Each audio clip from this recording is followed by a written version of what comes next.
Greetings, students. Today we're going to talk about Chapter 2, which is the organizational context, strategy, structure, and culture.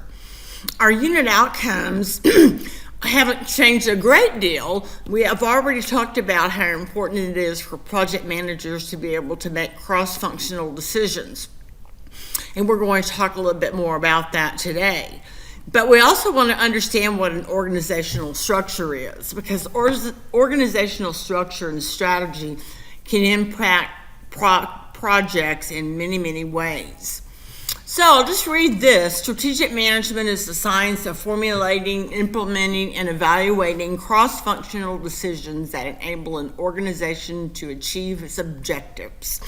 So companies like 3M, they're a global company, and they produce and complete hundreds of projects in a year because they want to be on the leading edge of innovation. So they've got the cross-functional decision-making that's going to be going on. Just think about what they did in the pandemic and coming up with 3D printers for face shields and face masks and stuff. So those were all projects that brought innovation to the table very quickly that couldn't have been done without project management. And the project manager had to communicate across the functions of the organization. And we've already talked about what those are. So projects are the key ingredient in strategy implementation, enables the firm to efficiently and rapidly respond. So companies have vision and mission statements that establish a sense of what the organization hopes to accomplish. And mission statements explain why the organization exists. If projects don't support the mission and vision of an organization, then those projects shouldn't be pursued.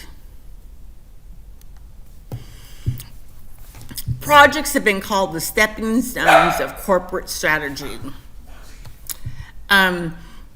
If you think about another company which has brought about great change because of projects, think of Elon Musk and the SpaceX program.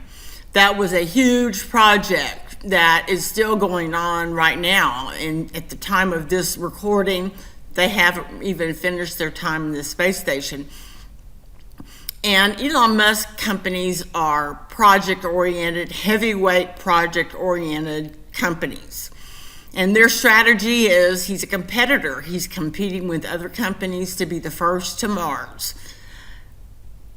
So if we have a strategy of technical or operating initiatives, then perhaps we want to construct new plants or modernization of the facilities. Development of new products, then we have new product development projects. Another company that Pinto mentions in your text is Rubbermaid. Rubbermaid comes out with new products continually. And something as small as changing a lid color can be a project. So, as your text says, the idea implies that an organization's overall strategy and vision is a driving force behind project development. So, project stakeholders is exactly what it sounds like. Those that have a stake in a project success. And as we looked in Chapter 1 at our quadruple constraints, we saw that client satisfaction moves to the top as being one of the most important constraints of whether or not a project can be deemed successful. So we have our clients, and clients are rarely an entire organization. Usually they're going to be maybe some subset of an organization, and they are going to have their own functional areas. They're going to have their accountants, their human resources, their engineers, and the project manager has to be able to communicate with all of those client functional areas as well as her functional areas within her organization. Then project stakeholders are competitors too. Competitors are going to be impacted by projects, particularly if they are successful.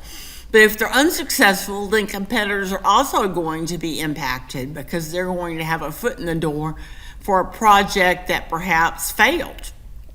So competitors are very important. Obviously, when we have new product development, we're going to be needing supplies. And there's an entire phase within project management and the PMI.org that for procurement activities and procurement management. So our suppliers are going to be a stakeholder of our project. Then we have intervener groups, and that is spelled correctly according to your textbook, but spell check didn't like it. But intervener groups are going to be like government regulations, protesters, the EPA, many things externally that can change the project. And it's the PM's job to plan for these things as much as possible. Then, of course, you've got top managers within the organization, in the client organization, as well as in the project manager's organization. Top managers are interested in profit. They're interested in keeping the client happy, and they're interested in making sure the project does what it says it will do, and that it is a part of the mission and strategy of the organization. Obviously, a stakeholder is going to be accounting. There is a lot of budgeting, obviously, that goes into a project. And I don't know if SpaceX came in under budget or not, but it obviously so far has been successful. Then we've got our functional managers, as we've already mentioned, and our project team members.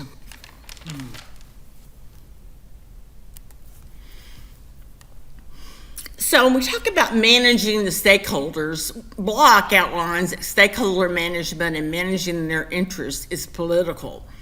And you will find that to be true almost across the board with projects, because everyone has their own hidden agenda. They have their own idea of project success, and we need to be able to identify the goals of those principal actors. Your book pointed out a time when an organization, a software company, wanted to break into the publishing business. And so it took a lower price for doing a project in return for a promise of more business. So you got to watch out for the deals, the politics, and the thoughts and agendas of the principal actors. Then you've got to assess your own capabilities. What does your company do well? What does it do poorly? And don't take on projects that you can't do well at unless you're going to hire a whole new crew. So if your company primarily does software projects, then you probably should stick to software projects and not take on building a rocket, for example. Then the project manager and his team must identify or define the problem. One of the things that makes projects fails is the fact that we are working on the wrong problem, or it didn't get narrowed down enough, or it didn't get defined well enough. Most unsuccessful projects that we will be discussing fail because they were working on the wrong problem, or they didn't have sufficient planning. Then we need to develop solutions. Ready, aim, fire doesn't make for outstanding project management. Then we will test and refine the solutions. Solution implementation is an iterative process. You'll be going back through this step of project management over and over and over again. And assumptions may have been made, all the information may not have been made available, and it requires that project managers can make mid-course corrections when we're in the middle of identifying our solutions. So we said we were going to talk about organizational structures. We have talked about functional organizations. We also talked about the fact that in a functional organization, members of the project team are going to be working for two bosses. They're going to be working for the project manager as well as reporting to the functional managers. And this can get a little bit hairy, even though Functional organizations are the most widely found in business even today. So there are communication skills, again, that we are talking about that project managers absolutely must have in order to work in this kind of environment. Then we have a very expensive type of organization, and that's project organizations. Excuse me.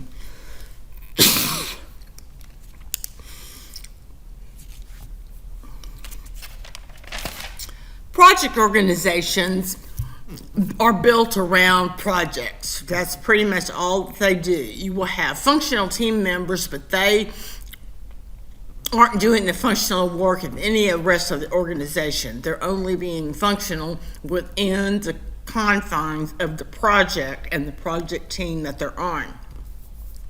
This can be very expensive because if you have projects failing all around you, you had to hire special project teams for everything. It can be expensive to put a purely project organization in place.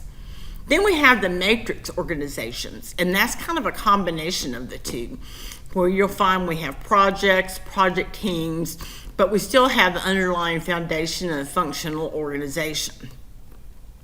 Then we have those heavyweight project organizations like Elon Musk. He not only sent a SpaceX rocket to the space station, but he also just lifted off with 39 satellites for high-speed internet. So he's got big projects that impact the world going on all of the time. And that is heavy lifting. So we've talked about the organization structure and how important it is for project managers to be able to make cross-functional decisions. You will be discussing that in your discussion post this week, and I want to speak about that just a bit. Remember, your initial post is supposed to be a short essay with one outside source outside of your textbook, and your replies need to make the conversation ongoing, not just reply and end, but make the conversation go on. And there's no reason to limit yourself to just the 2 replies I require. Get involved in that discussion, and it'll make it much more interesting for you. Have a great day.